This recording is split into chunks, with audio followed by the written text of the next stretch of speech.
Yes, maayong buntag mga kaglami for today's video graduation day sa ako ang anak nga si Ethan.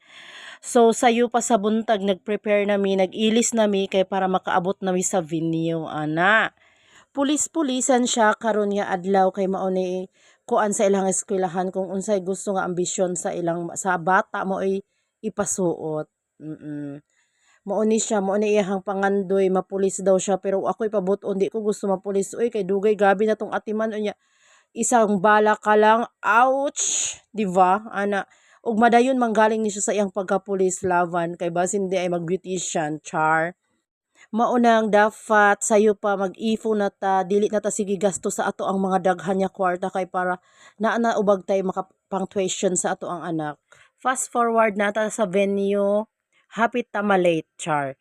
Ug nag-speech ang ato ang halangdong kapitan. Ug saway paglangay naa nami diri nagdawat nami sa award sa akong anak nga naka 3 medals siya karon.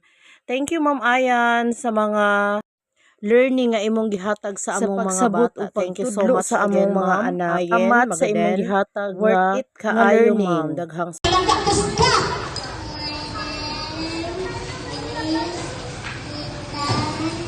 Mahulog.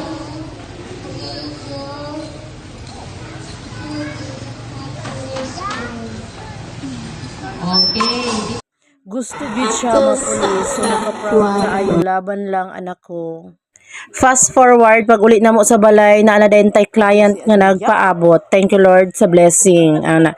So maduga nga na po ang atong kwarta karon makapanabo na sabtaan nagbalik 10K char. Mao ni atong client si ma'am from Gitas. Thank you kagawad sa pagbalik. And this is our final look, our nail extension. Thank you, dirira taman sa way paglangay ug dirira kutub. Bye bye mga kaglami. Mama, God bless.